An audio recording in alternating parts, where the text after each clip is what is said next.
Welcome back to the Cerebral Palsy Perspective. I'm Chad Williams, here with my co-host, Daryl Perry. Today we're joined by Gillian. Gillian is a writer, advocate, public speaker who shares her experiences living with cerebral palsy through thoughtful writing and storytelling. Through her work, she amplifies her voice and the voices of people with disabilities while creating greater awareness, understanding, and connection. Gillian, we're glad to have you here with us today. Welcome to the show. Thank you so much, guys. It's kind of funny because I was looking at my Instagram and I think I scrolled past, I think it was Daryl first. And it was kind of funny because your Instagram was, I was like, what do you post? Or when I read your bio, I was like, oh, this is very cool. This is similar to my story, whatever have you.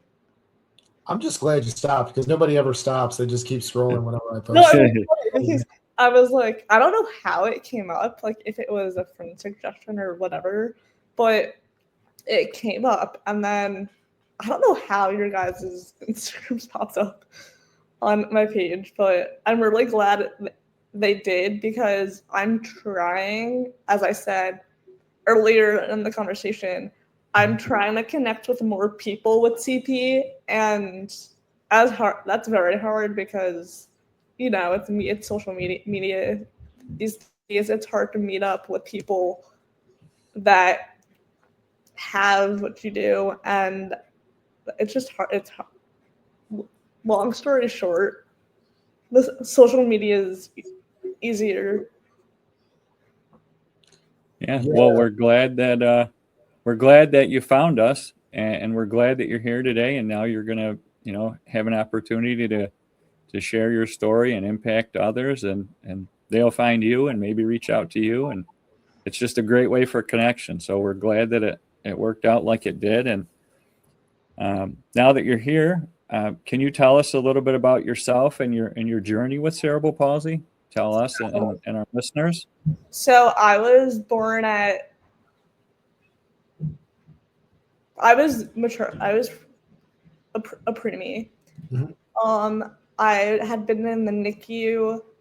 I was on a ventilator.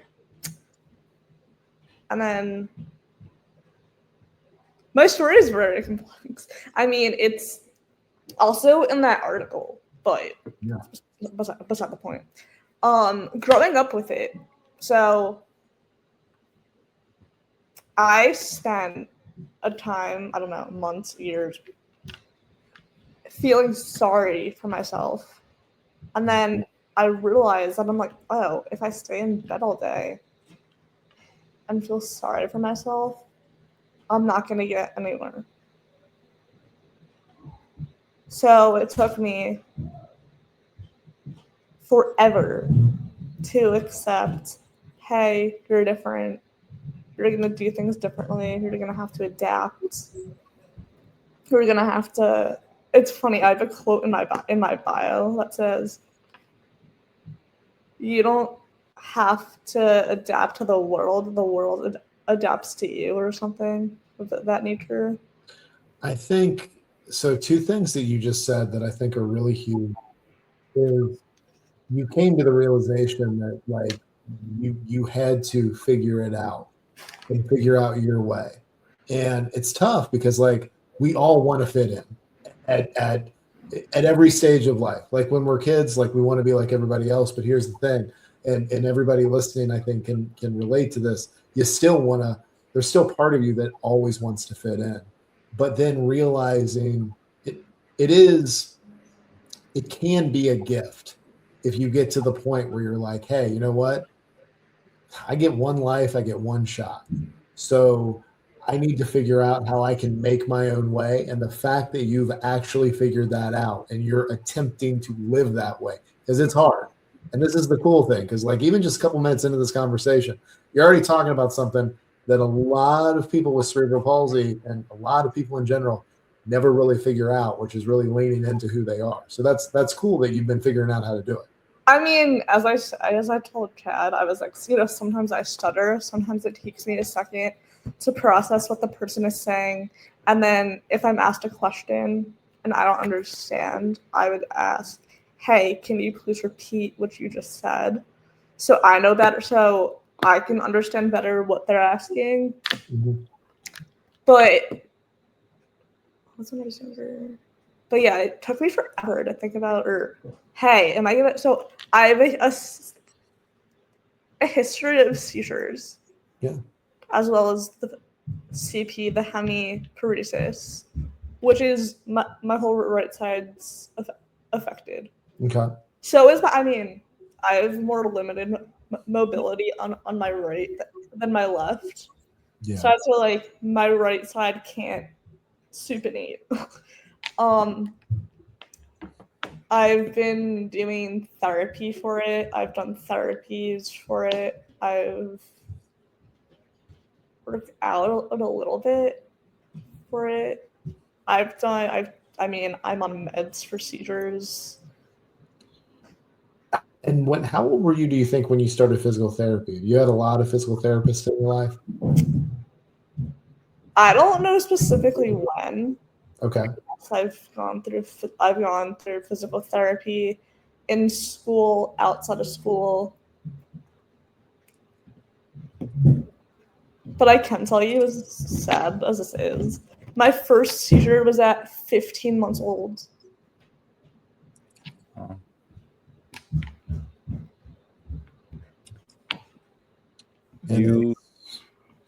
And it's impacted things throughout, right?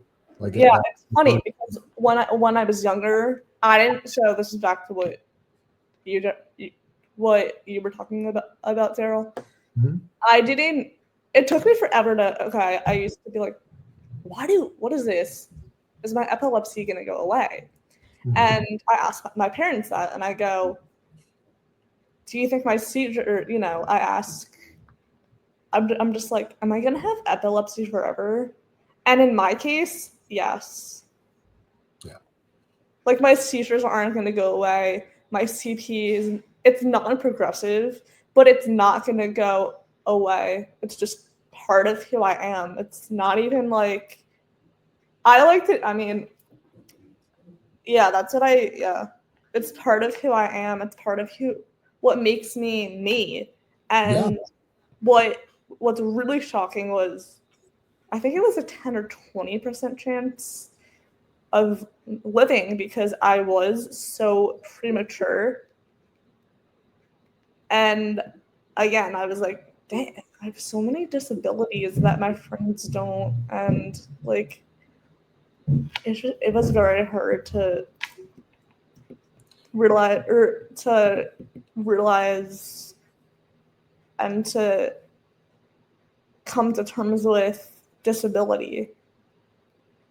Yeah, because you've had to fight to survive.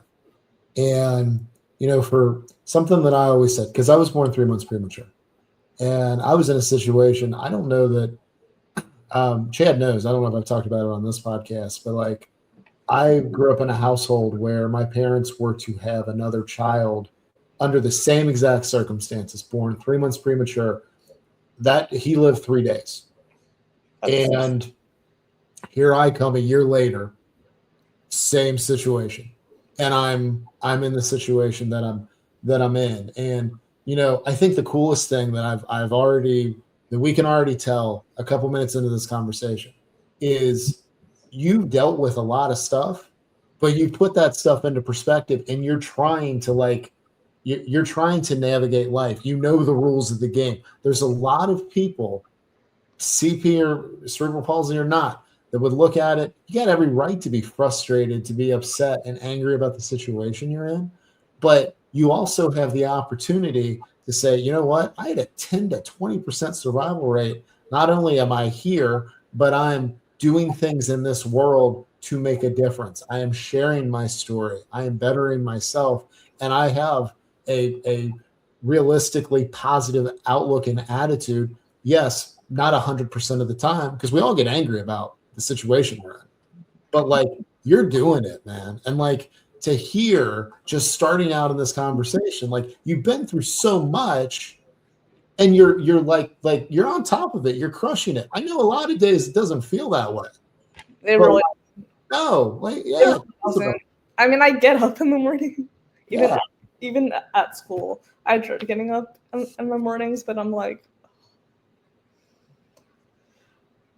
another day of my CP life. But it's constantly adapting. I use the example of the stairs.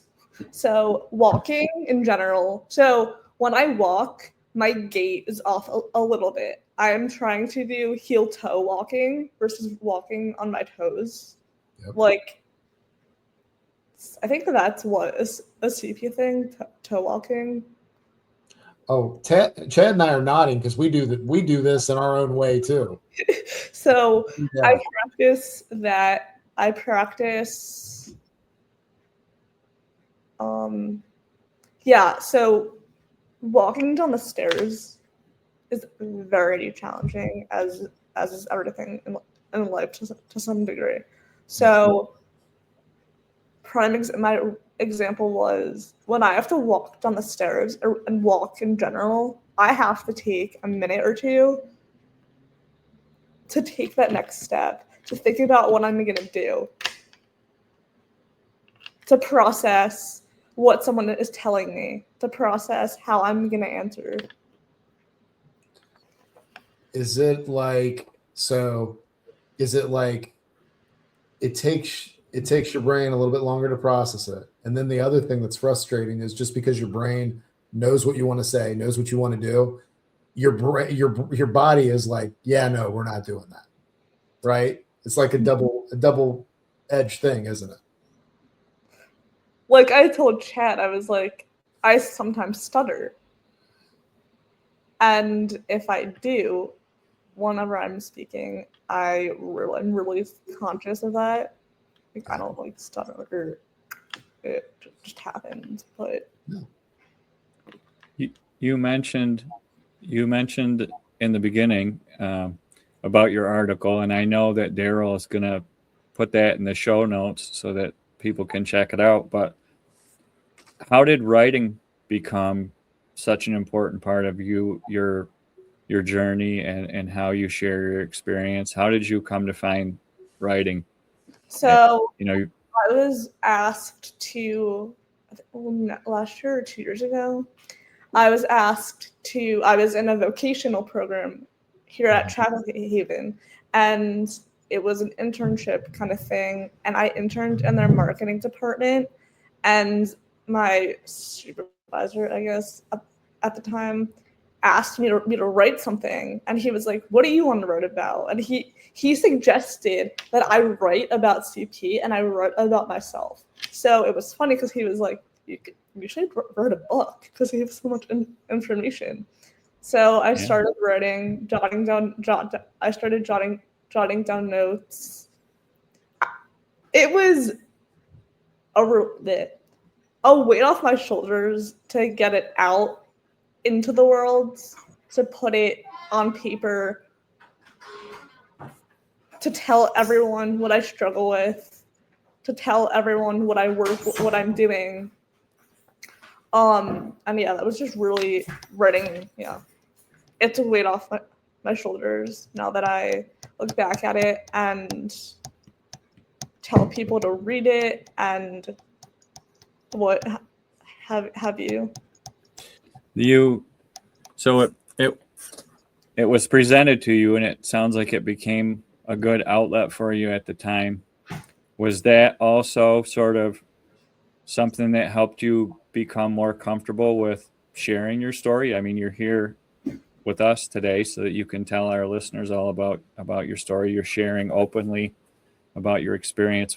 Did that writing experience, did that sort of help you get to that point where you decided that it was okay to share? Inspiration, because when I was in high school and they would ask me to write a paragraph about something, I would just be like, what? I don't understand this. Like, I think I wrote about it because A, it's about myself, and B, it was a weight off my shoulders. C, I like writing about stuff that I like. When someone gives me, hey, can you write about this book? It's, yeah, I guess it's just to say that I like writing about things that I like. Yeah. Well, and the other thing is like, you've got a lifetime of stories and experiences inside you that, like, I'm sure writing was very therapeutic because you got to get it all out. But guess what? You got a lot more to say and a lot more to write, don't you? It's like playing basketball. Yeah. Because when I do that, I haven't really done it recently, but that's also a way to cope with stress, a way to cope with the CP itself, a way to try to help the CP itself, especially it being my right side that's affected. Mm-hmm.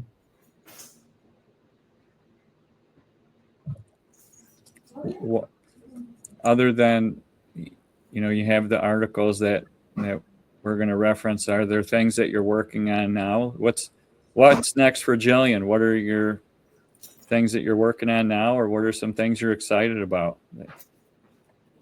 Do you mean like physical stuff, or do you mean like Anything.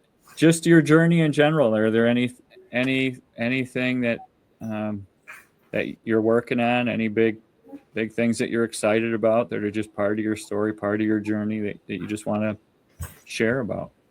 I love advocating for disability, every disability someone has.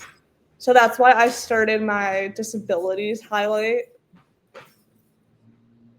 On Instagram? Mm-hmm. Yeah, I think you do a really good job of curating. You've got quotes from the article that you put together, the one that we've referenced in the show notes, and the Instagram account we've got linked up in the show notes as well. So you guys definitely need to check out Gillian's highlights.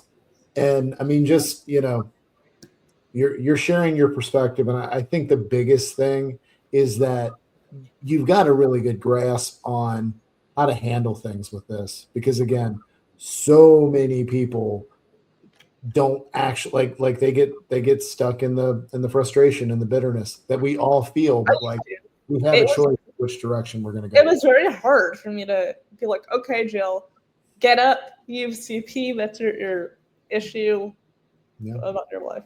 But sometimes I don't know if masking is the word, I don't know, but sometimes I try to do that just because, and it hasn't really seemed right, but I kind of do it and just go about my life as if I didn't have seizures or CP or intellectual disabilities or, any limits. I just feel about my life like a normal 23-year-old, a typical 23-year-old going through life, learning things. When I hear you say that, I hear someone that is not letting cerebral palsy define them. And, you said that, I don't know if it's right. I think this is the way to do it. I think, going out there, because if you were to wear this cerebral palsy like a label, and all you said, right? I hate it. I'm sorry. Yeah. Go for it. I, in the article, said in there that I hated it with a passion to be labeled as, ew, she's disabled, she has a limb. But then I'm like, again, in the article, it's okay to say this person is disabled. This person has a disability. It doesn't define you, though, does it? Mm-mm. Right. I let it. Well, I'm still letting it, but so I'm working on that. We're working on it. Work in progress, right? Yeah, we still work on it. Sometimes it's, I'm trying to not let it be like she has CP, but in that too, I use or try to use person-first language, and I'm still looking at what that is and how to refer to somebody that has a disability or is disabled or can't do this, that, and the other. Mm-hmm.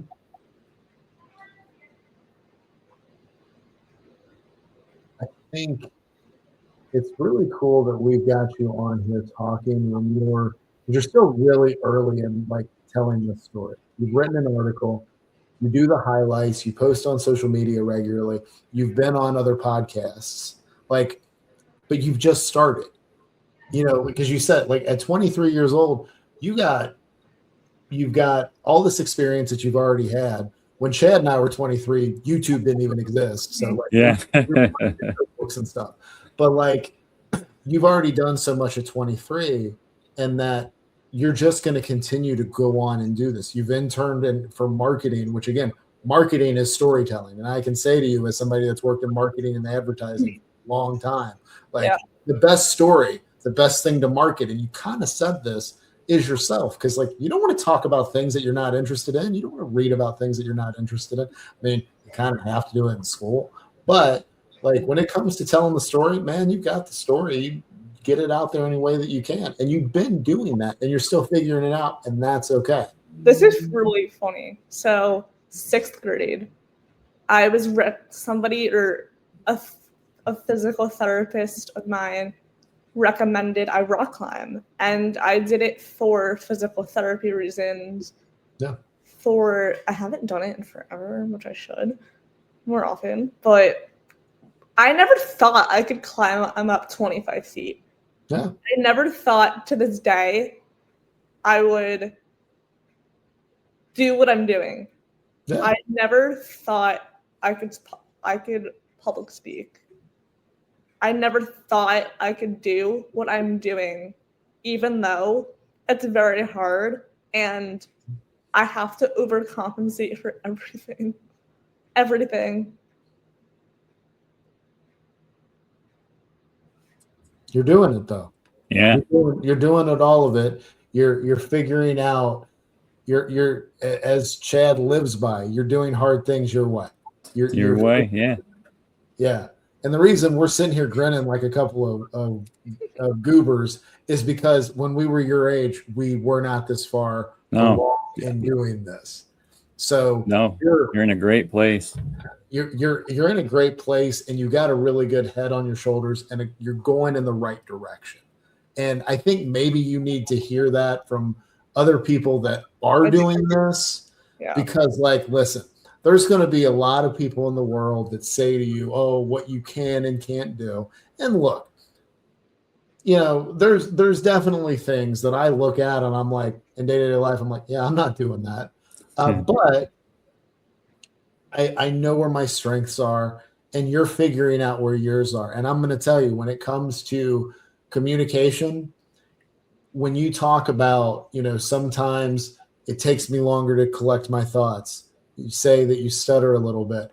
If you lean into this, your communication style, it's going to work for you. And because when somebody can actually like confidently carry themselves, no matter what it looks like for them, it really shines through. And you're already doing that. You didn't even know it. That's what's cool with all this. Absolutely.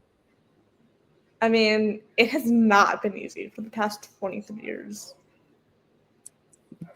No, and it won't be easy for the next, it's I'm in my 40s and I still have days that aren't easy, but you keep finding your way, you keep adapting, you keep pushing forward, and you'll continue to learn about yourself, and you'll continue to influence others and inspire others, and you're in a great spot. So I appreciate you coming on to share what you did today. And I think, as Daryl often alludes to, there's a lot of areas where you could come back and share more.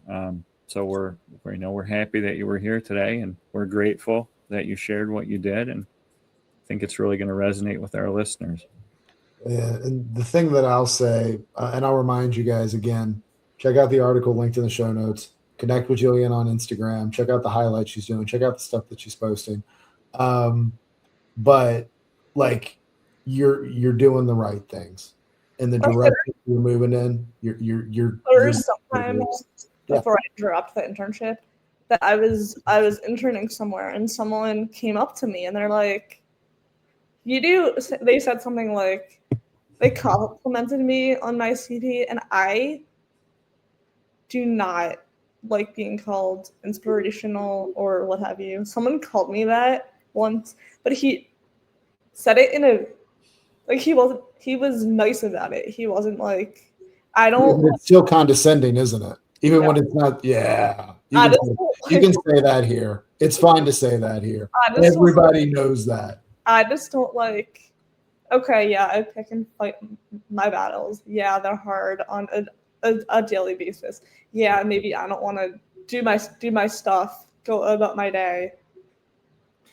But yeah, I found that a little offensive because, and I don't want sympathy. I don't want people to be like, oh, I feel bad for her. I mean, yes, people do say that about other people as well, myself included, but people don't want their sympathy. You will figure out how to navigate that in your own way, because each of us have been told that we're an inspiration. And you know what? Now, a lot of times I can be grateful, but there's also times when I'm walking into the grocery store and going to the pharmacy because I just want to get my prescription. I don't want to have to answer random questions because I parked in a handicap spot, or somebody sees me walking in and wants to play the weird game of like guess the disability. Oh, you have this? No, I don't. And I really just want to get my medication. Thank you. But like you'll figure it out. But no, what you feel around that makes a lot of sense, and I think we both understand that too. It's very like I posted something. I don't know what it was, but I just got likes on it. Oh, it was something to do with disability that I was working on yesterday in class. And it's a really good book, really good movie. This girl has what we all have to a different degree.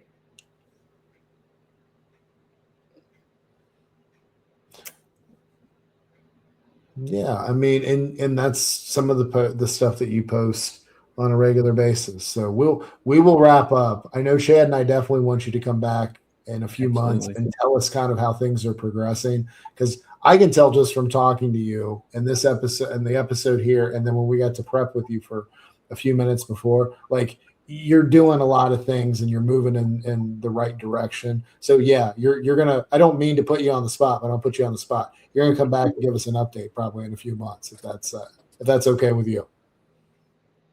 I'll be here. So will we. All right. That's I mean, do we have anything else? I think we got into a lot of really good stuff here. Absolutely. I think we covered a lot of good stuff. I think, it's going to resonate with a lot of people, and I think there's room for you to come back and, as Daryl said, share updates and share everything that you're working on in a couple months. We'll be looking forward to that.